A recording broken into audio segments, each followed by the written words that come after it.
David Wood. So if you guys don't know, David Wood is a well-known Christian apologist who spent years debating Muslim speakers on YouTube and on Twitter. If you've ever watched Islamic Dawah content, chances are you've seen his face. He calls Jesus God. My God? No, if you're talking about Jesus crying out, my God, you say, no, the Father doesn't do that, right? Okay. We don't believe Gotcha. So the Father, then this is the nature of the Creator. He doesn't call out. He is the one you call out to. That's the nature of God. And the nature of humans is we have weaknesses, so we call out to our Creator. Right? This is the exact point you're missing. Right? Humans have those shortcomings, those needs, those necessities that the Creator doesn't. So the Creator doesn't call out and says, my God, why have you forsaken me? But a human would. Yeah, and so this, yeah, he was human. Yeah, and so I first came across David Wood in a debate with Muhammad Hijab, and at the time, to be honest, I thought David Wood lost the debate. I thought Muhammad Hijab smoked him. But after rewatching it with fresh sets of eyes and a better understanding of Muhammad Hijab's tactics, my view is completely changed. Everything understood? All good? Good, man. You can shake hands if you want. All right. Sure. So where's the restroom? Finished. You're finished. You're finished. You're finished. Wallahi, you're finished. Wallahi, you're finished. Don't ever come out. Any retraction you do now, switch off your social media. So in this video, we're going to be diving into one of David Wood's most surprising moments yet. How he managed to convert an ex-Muslim atheist, someone who had completely given up on religion, to Christianity. And trust me, the journey is unlike anything you'd expect. My main opponent here is Islam, and I am talking about Islam. Also, okay, here's why I left Islam. The Apostate Prophet. So I recently went to church. So chances are, if you're watching this video, you probably already know who AP Apostate Prophet is. But if you don't know who AP is, let me give you a quick backstory on him. So AP Apostate Prophet was born in Germany to Muslim parents. Later, as an adult, he moved to Turkey and eventually settled in the United States in 2018. But not long after arriving in the United States, he left Islam, and he did so not quietly at all. And in Islam, you're basically taught to follow these rules, this set of laws, and if you violate them, you will be punished by Allah. And if you keep them, then you will be rewarded by Allah. It is basically a very primitive way to train dumb animals. It's not a way to raise people who are good.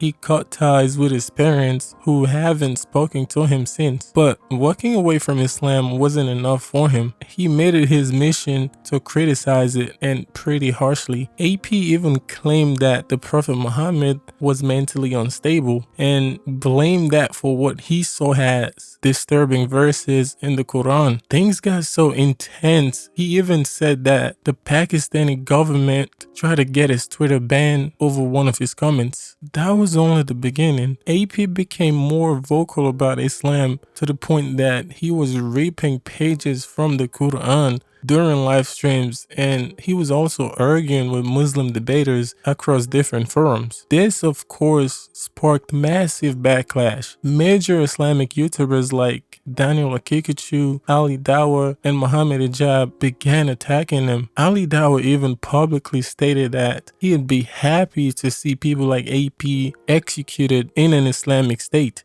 This isn't part of our religion. There's a reason to it. Yeah, there's a reason why there's a capital punishment, because people like you, little weaklings who leave their religion and cause corruption in the land by spreading it, the capital punishment in Islamic law would be applied to you. We have no doubt, and we're proud of that. Yeah, not individuals going and doing it themselves like idiots. Yeah, no, under an emir, it is done. Yes, and we, you know what? As hate poured in, AP's resentment towards Islam only grew stronger. So eventually, AP gave up on all religions. He decided he'd remain an atheist no matter what. He was so caught up in his battle against Islam that exploring other faiths wasn't even on the table. But something began to change. Something changed. And it started when he began collaborating with David Wood. At first, AP and David teamed up for a simple reason: they had a common target. Even though they disagreed on religion, both of them were just focused on exposing the flaws in Islam. Their live streams started gaining lots of traction, but this is where David Wood's influence began to work quietly. While criticizing Islam, David would often point out how Christianity offered the opposite, like hope, forgiveness, peace. He did it with no pressure, just like subtle contrast. He would like give him little jabs, just like put stuff in his subconscious mind. Keep note of this. And if you don't know David Wood's story, it's pretty wild. He once attempted to kill his own father with a hammer. Like literally, he went to prison for it. And it was in prison where he became a Christian. After his release, he dedicated himself to his faith. He later studied at Old Dominion University where he met Nabil. Nabil was a Muslim who tried to convert David Wood to Islam. But after researching Islam to defend himself, David found the opposite of what Nabil was telling him about the religion. David Wood believed Islam promoted violence. In a twist of fate, it was actually David Wood who ended up converting Nabil to Christianity. The same strategy that worked with Nabil, David used it on AP. He'd bring up ridiculous Islamic texts and ask hard questions about it and just let the contradictions speak for themselves. Many Muslims would accuse David of lying because even they themselves hadn't even heard of these things that David is saying is in their holy books. AP was impressed. He respected how sharp David was. He even started mimicking his style and even his fashion. I mean, the man started dressing the same exact way David Wood was dressing. So then came the turning point. David took AP to Jerusalem right in the middle of the Israel-Palestine conflict. Israel. You are a terrible traveling companion. That is one. That is true. We should never ever go on a trip together again. No. Well, yeah, not without like a completely third person neutral party to moderate all disputes, mediate all disputes. There's lots of takeaways, and you should seriously make. You mentioned it when we're on our way back, but you should seriously make like a 10 things I learned or 10 myths that were debunked and so on. I'm working. One of the things that stands out is how little they want to offend Islam or risk offending Islam.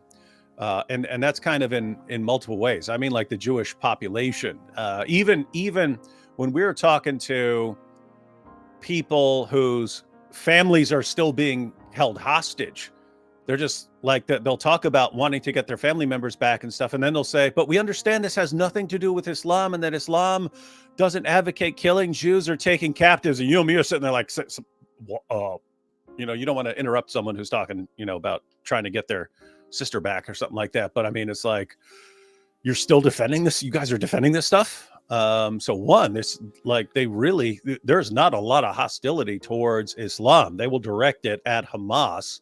AP would go on to describe the trip as deeply moving. He felt something spiritual in that holy city. Before this, he always joked about being agnostic, but now he actually starts to feel real. And here's where David's brilliance showed. He never pushed AP. He would just ask him how he was feeling about religion once in a while. And if AP wasn't ready, they just moved on to talk about something else. No pressure, no judgment at all. Meanwhile, David's Christian followers flooded AP with love and support, showing him what a faith-based community could feel like. That love made a huge difference for AP. He began comparing the Muslim and Christian communities. He felt like with the Christians, even when they disagreed with him, they showed him kindness. But from many Muslims, he received counterattacks, even death threats. Now, of course, some might argue that AP's harsh words towards the Prophet Muhammad were always going to provoke backlash. And to be honest, that's fair. But still, the contrast between the two communities stood out to him. Then about 2 months ago, AP quietly visited a church. The Apostate Prophet. So I recently went to church, and I have to collect all my thoughts about this now. Technically, I went to church for the first time a month ago, several weeks ago, for the first time with my wife, because she has been going to church. She recently became a Christian again. She was a Christian, then she left Christianity and was an atheist for the longest time. Then she returned to Christianity. It's kind of funny because over all these years since we met, I was always the guy who was interested in religious stuff. I was interested in Christian things. I would sometimes even listen to Christian music, and she would be like... So it's kind of weird that she is the one who then suddenly becomes a Christian. I have a Muslim background. I have nothing to do with Christianity except that I grew up in a Christian country, Germany, and that I also went to a Christian Catholic kindergarten. But anyway, I went to church for the first time with her, and that was the first time ever that I attended a service on a Sunday. When I went there for the first time, I was a little bit overwhelmed. I didn't really know what to think. It's an Orthodox church, so I witnessed the divine liturgy, as it is called, and I tried just following along with it and observing it and all that. I think after the first time visiting there, I felt a little bit overwhelmed and I didn't really know what to think. But this last weekend, I went willingly, deliberately to attend and to practice and to participate, to see how it goes, because I felt the will and the need to participate. And technically, I consider this the first time that I actually went to church to participate. And the first thing I felt was, I felt a warm welcome.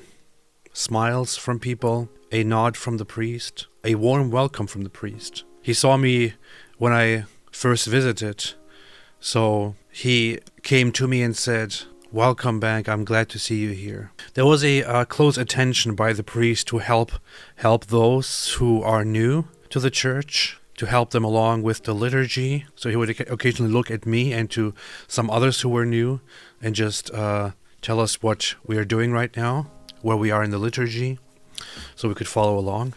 And it was quite easy to follow. And just a month later, he made it official. He publicly announced that he's now a Christian. I am a Christian today who also happens to support Zionism.